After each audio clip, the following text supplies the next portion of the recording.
for the day.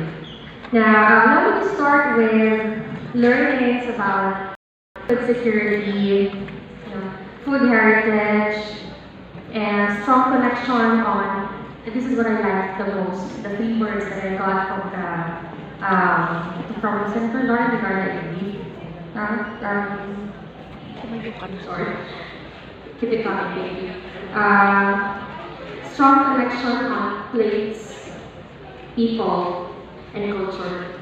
That's what I like the most. Every time I hear ng mga speakers, talaga I get these words na hindi ko makakalimutan. And those words talaga, like, the place, imagine the connection of place, people, and culture. Traditional culinary practices and the objective of continuous promoting food literacy to everyone, particularly to the younger generations.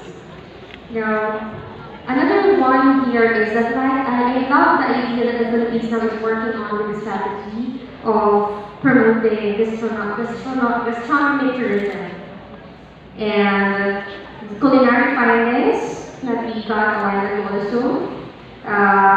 The food insecurity instigated during the Battle of Mactan. Many Filipino dishes with Spanish-sounding names are actually from beef, no? Convenience, accessibility, dependability, adaptability, and aside from food popularity, and pancit is a Filipino word. Actually, I believe before I believe pancit is different language, no?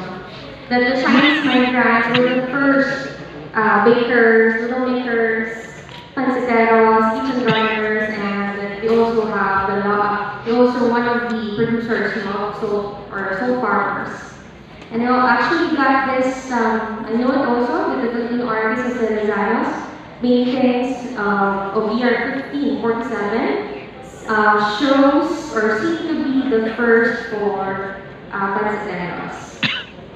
Another word is culinary diplomacy. I'd like to highlight that as well. So hopefully one day I will do more research about culinary and into agritourism.